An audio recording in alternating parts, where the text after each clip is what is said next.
Hey, out here in Victoria, one of my last days here.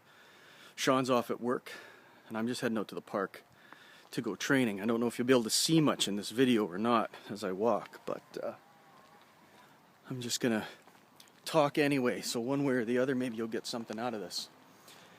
Anyway, one of the things that I've been working on a lot just in my own personal training has been the balancing of yin-yang. I've been writing about it, I've been teaching it, trying to understand it, trying to help other people understand it.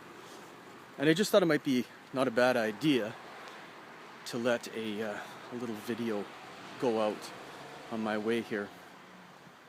Basically, I think one of those things that people overlook a lot of the time in their training is really the importance of understanding deeply what things like yin-yang mean.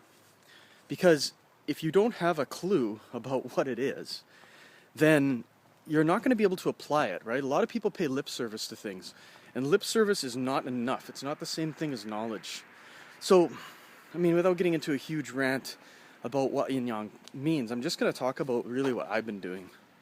So, for instance, in my life's been a bit chaotic lately. I've been traveling a ton this year, working in different countries, teaching people, language barriers, all kinds of stuff. So there's been a great deal of chaos in my whole life.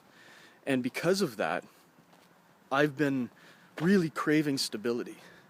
And what's happened, of course, is that I've made the stability my practice. And what's great about that is that you can't really change that, you know? You can choose to be stable in your practice or not. And I know, like, when I was growing up, when I was going through my teenage years, I would always have trouble, you know, friends, high school types kind of stuff. And there was a constant in my life which I relied on, which was my martial arts.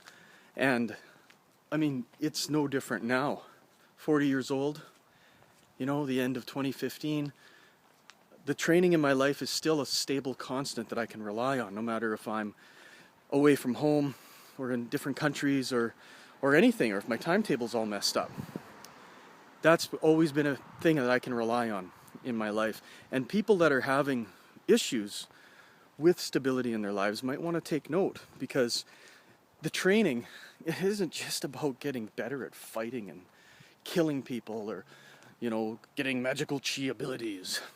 It's about something that will constantly work towards something positive in your life. And that could be health, it could be ability, but it doesn't really matter. The journey is the journey, right? The journey is what matters. So if you're constantly looking forward and constantly practicing, and you end up practicing, you know, ideally in the same kind of time frame, ideally in the same place, you'll always have this thing that you can rely on when everything else is going a little bit crazy. So I do change my training by the seasons, but it doesn't really matter. The point is that it's still training, daily training. That's what changes everything. If you only train sporadically twice a week, it's very difficult to actually gain skills, because your body is trying to transform, your mind is trying to transform, but how can it when you give it so little opportunity to? So something to just think about is how consistently you do your martial arts. How consistently are you actually practicing? If you're not practicing consistently, don't expect consistent results. And remember, you know, it's something we can rely on. It really is. If you practice and rely on the fact that you practice to kind of keep your life moving forward, you'll probably have good results. Anyway, I found the park. Time for some practicing.